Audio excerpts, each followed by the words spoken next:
Okay, my name is James Williams Jr. This is the last video I'm going to make for the night, and I'm going to try to put all these videos up this weekend. Plus, hopefully I'm going to get all my other videos up on my old Mac and just start like uploading stuff. Now I'm touching something that I touched in my comic book video. It shouldn't have been touched, but it kind of just happened because I just kind of zoned off because I was playing Words with Friends or Friends with Words or whatever the fuck this shit is on the set. Alright, the long and short is that casting calls are difficult.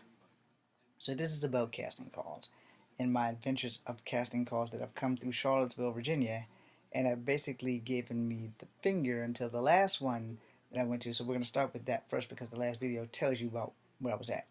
So I was at the Omni, and the guy, he looked at me, he's like, dude, are you like quitting? And I said, yeah, I'm done. I'm completely done. So this is kind of what made me start putting my stuff up on YouTube and praying an ass load a lot to God. So what happened was, you know, I'm at the casting call, and the guy goes, dude, I got some good news and some bad news. I see that you're passionate about it.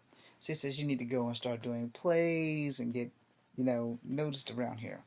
Oh, believe me, I could never do a theater act ever. Because a theater actor, hands down, are the best actors in the world. All right? I don't give a fuck what y'all say to me after this video about that. But theater actors are real actors. They're the best actors in the world because they have them go on stage every night and remember everything they said night after night after night after night. So if you don't respect theater actors, fuck you. And I'm not apologizing for that. Fuck you. Now, I'm not a theater actor.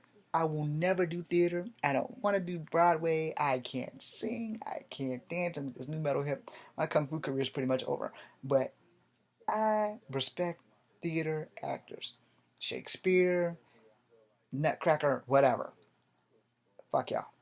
I respect all theater actors because those guys, they gotta hold that shit down. It takes a lot to be live with everybody. TV is for me because there's a thing called editing, and in the editing room, every time I fucked up a line, they can get rid of it. Where in theater, like I can't dodge no tomatoes, dude. So, kind of gotta do what I gotta do with that. So, if you're gonna be a theater actor, you are an actor. You're the John Malkovich of acting, and that's that. I will never be that good. I'm not even gonna try to be that good. Am I defeating myself? Probably. Don't give a damn.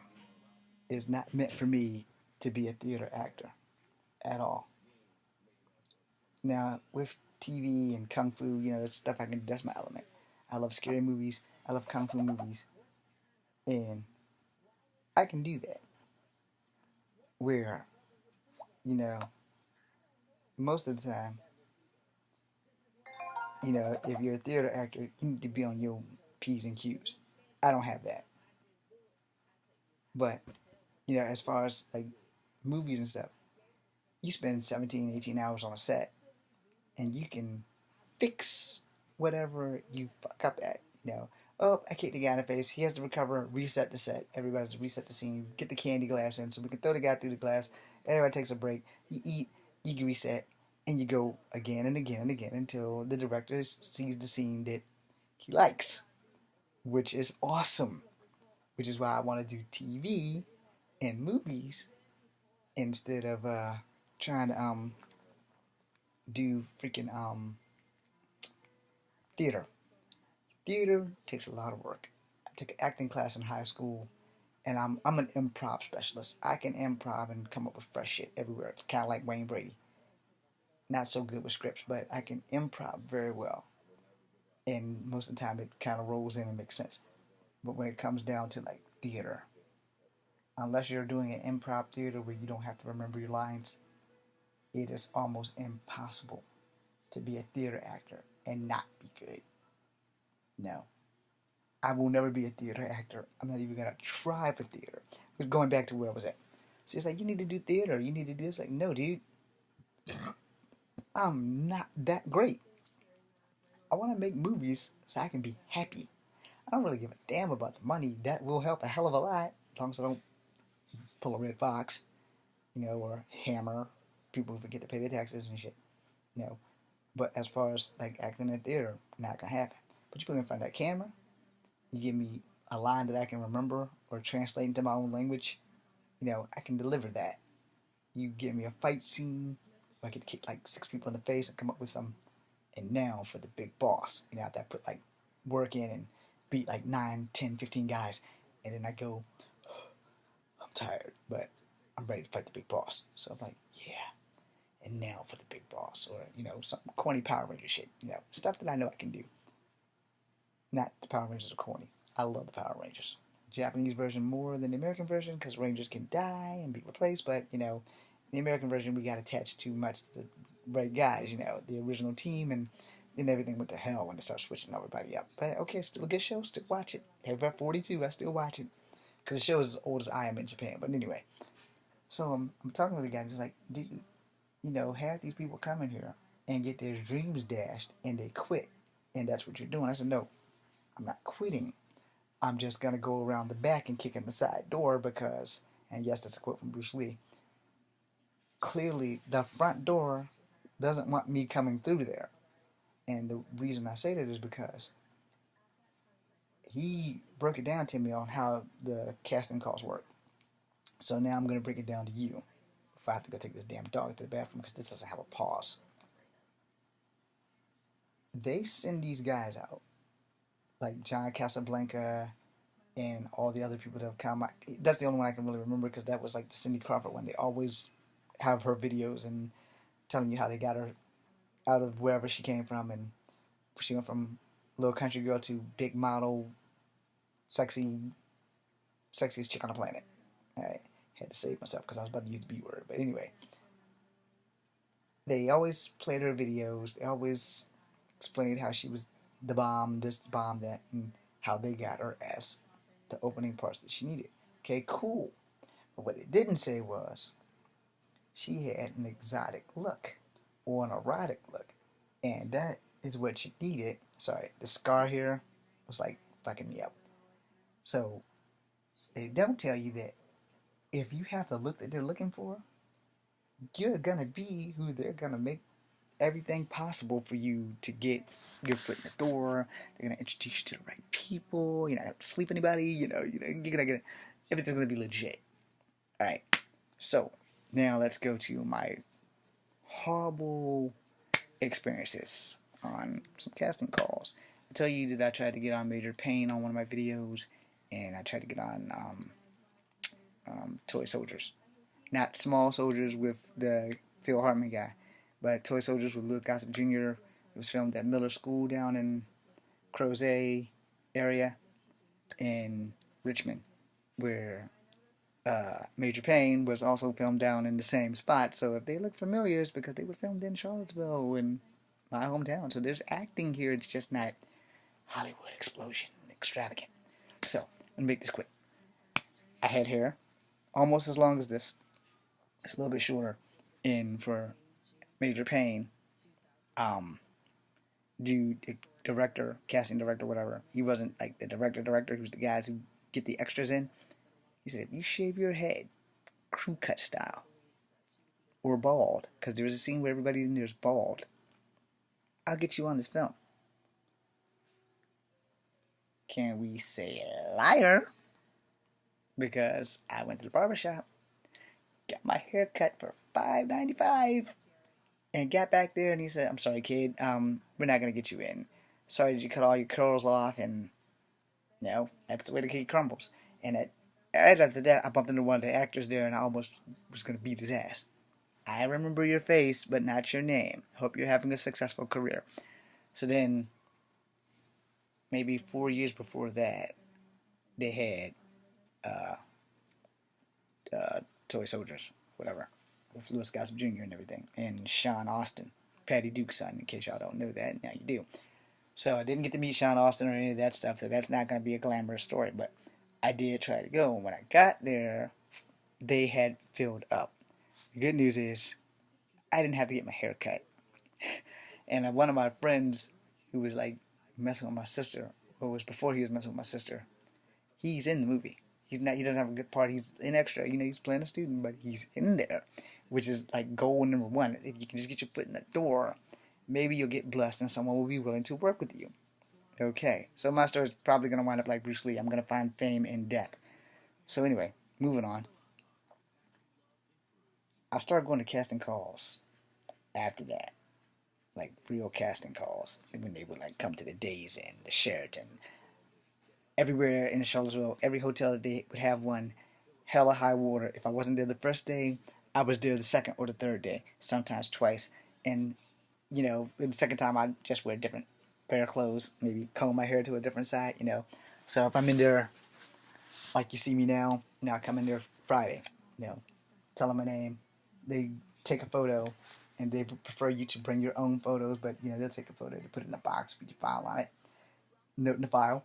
So I come in there, I'm looking like this, you know, got my hair all slicked back, you know, I'm all El DeBarge and shit. So I come in there, you know, no dice. So I come in there the next week, or the next day, or the Sunday, or the Saturday, you know, parted on the left, same guy, you know, stereotype, we all look alike, no dice. So now I come in there, you know, a little bit more different, and still, you know, no dice. So years later, you know, I kind of found out what the hell the damn trick is. My look's not on their list. No, so if they're not filming a slave movie or a half-breed movie, because yes, I did try for the Thomas Jefferson movie too, with Carmine Diogo and Jurassic Park Sam Neill, and no, I did not get that. You know, I mean, hey, I've accepted that it's probably not meant to be, and maybe I should probably break into porn.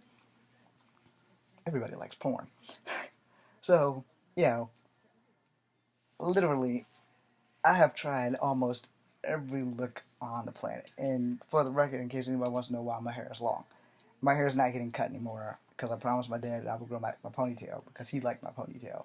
And I love my ponytail. And the only reason I cut my ponytail is because, as ugly as I am, alcoholics obviously thought that I was the sexiest bitch alive because they were following me home from work. And then there was that Steven Seagal thing. So I cut my ponytail. I got tired of people calling me Steven Seagal. I also got tired of people following me home because they thought I was a hot black chick with long hair. I also got tired of being at work and keep hearing the word, hey, ma'am, ma'am, ma'am, ma'am, can you please help me, ma'am? It's like, dude, I'm a dude with long hair. It's like, oh, sorry. I said, yeah, it's all good. This happens every day, all day. So now that I've accepted that those things are probably going to happen again, and I'm going to grow my ponytail back, which it's mostly there. But I did it because, you know, I promised my dad, and it's the one promise that I know I can keep. Not like the time I promised him I wouldn't get an earring, and sure as shit, I got an earring. But I got an earring for a good reason. My cousin told me it would help me get chicks. Epic fail. Anyway, so I'm growing my ponytail back, and I'm gonna probably grow it all the way to my shoulders, and try to maintain it at a good length. And worst come to worst, I might grow it all the way to my ass, and it's mine. I can do what I want with it. And I really kind of want to see how far I can let it go. And in fact, okay, um, I'll show you. Show you. I'll probably think I'm crazy. And yes, I drew that dragon. I also attempted to paint it. Epic fail. But yeah. No.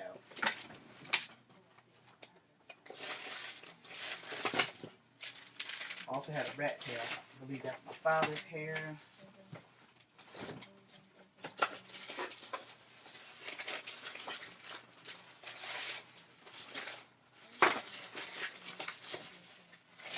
There we go.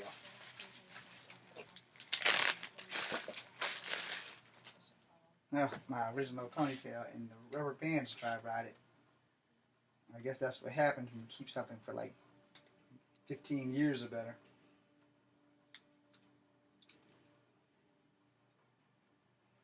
So this is my original ponytail.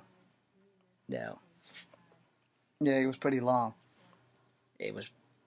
It probably would have been all the way down my backside if I would have just kept it, but I didn't. So I still have it, and there's a reason why I have it. And yes, you guys are gonna laugh your asses off when I tell you. So there's a old wise tale, if you would, and I don't know what part of my culture it comes from. But since my grandmother on my mother's side told me this, we're gonna say it's Native American, and I could clearly be wrong. But since she told me, we're gonna go with it being Native American.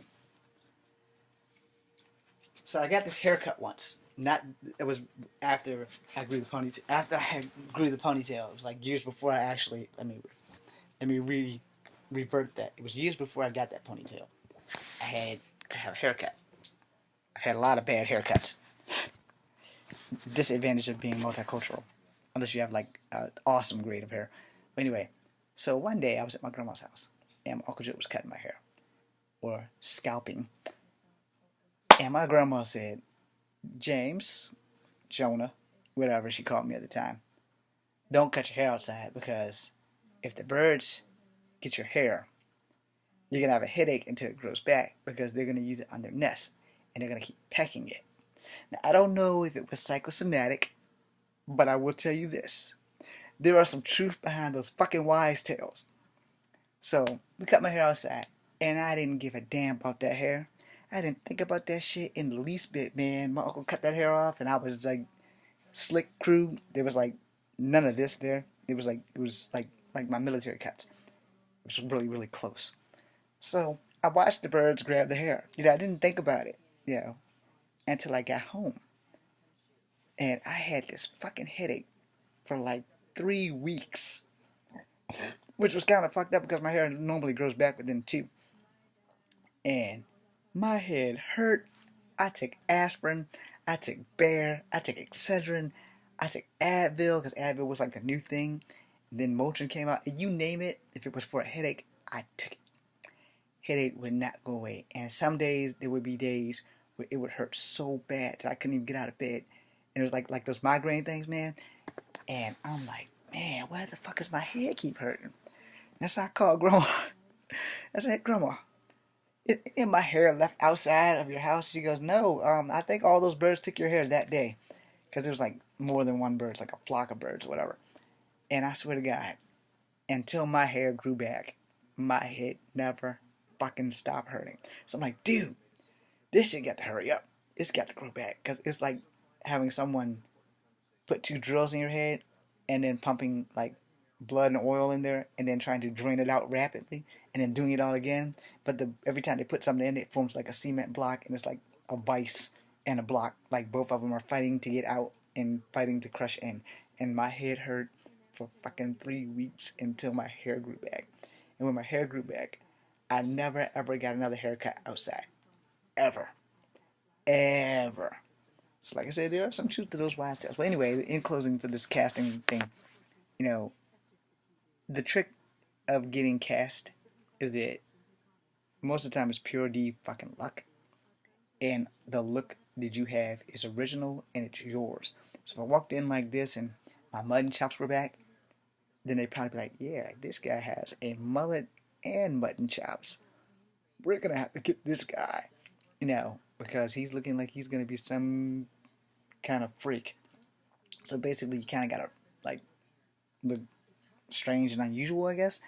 And I always thought I was strange and unusual, but clearly I didn't have a strange and unusual look, or they've seen it before. So, maybe I look like I was somebody from Planet of the Apes or whatever, but they've seen it before and they just didn't want me. And dude gave me all the advice he could give me, and I took it, all heartedly. He didn't hurt my feelings, and he wasn't brash about it. He's like, your best bet, because you're getting older, is to try and be more productive in theater groups and stuff in your own hometown. I was like, dude, I'm not that good of an actor. I know where my skill level lies. I know I can do TV, and I know I can do movies because there's a thing called editing. Theater, not so much, because theater sometimes involves singing. And if you've been watching my videos, you know I really can't sing very well. So that's kind of out, and then I think I'm tone deaf. And also, uh, it's a process to theater. And if you're not getting paid to do theater, you're going to be hungry. So I can't just quit my job and go straight into theater. It's not going to happen. And like I said, you really have to know your shit.